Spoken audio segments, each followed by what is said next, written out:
ये पोस्ट देखिए। क्या ऐसा हो सकता है? क्या होगा अगर कोई मुख्यमंत्री यह बोले कि दूसरे राज्यों के लोग यहाँ नहीं आ सकते? तो क्या यह लीगल है? नमस्कार, मैं एडवोकेट सविता दुबे हूँ। आज बात करते हैं इस बयान के बारे में जो सिर्फ राजनीतिक नहीं बल्कि पूरे संविधान को चुनौती देता है। संविधान का आर्टिकल 1 कहता है, भारत एक यूनियन ऑफ स्टेट्स है, अर्थात पूरा देश एक ही राष्ट्र है, अलग अलग टुकड़ों का समूह नहीं है जैसा कि अमेरिका में है। आर्टिकल 19(1)(a प्रत्येक नागरिक को बोलने की स्वतंत्रता देता है, लेकिन आर्टिकल 19(2) कहता है कि यदि कोई भाषण सार्वजनिक व्यवस्था, राष्ट्रीय एकता या आवश्यक सेवाओं को नुकसान पहुंचाता है तो वह संरक्षित भाषण नहीं रहता।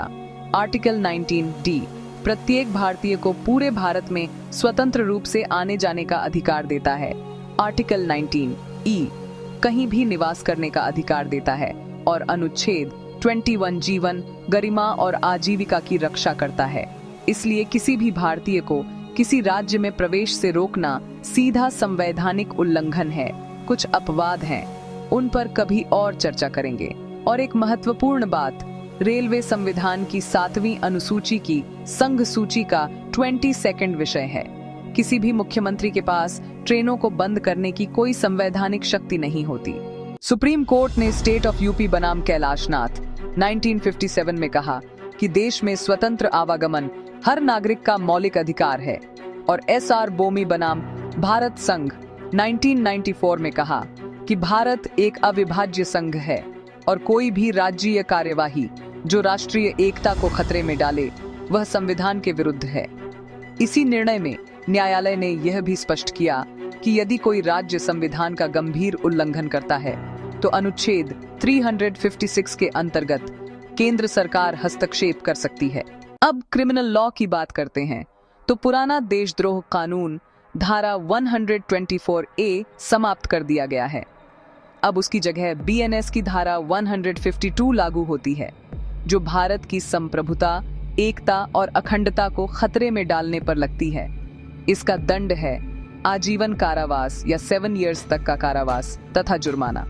सिर्फ बयान देने से तुरंत धारा 152 लागू नहीं होती, लेकिन यदि इस बयान से दंगे, हिंसा, भय या सार्वजनिक अव्यवस्था उत्पन्न होती है तो BNS की धारा 152, धारा 192, धारा 196 और रेलवे अधिनियम के अंतर्गत बहुत गंभीर आपराधिक मामले बन सकते हैं।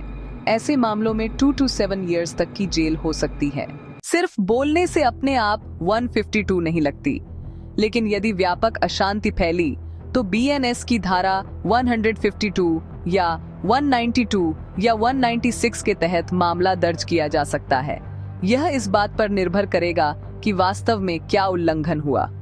इसलिए याद रखिए, स्पीच फ्री है पर कॉन्सिक्वेंसेस फ्री नहीं। यदि आपको इस विषय पर या किसी अन्य विषय पर और विस्तृत वीडियो चाहिए तो टिप्पणी में लिखिए और अपना सुझाव देना न भूलिए। धन्यवाद।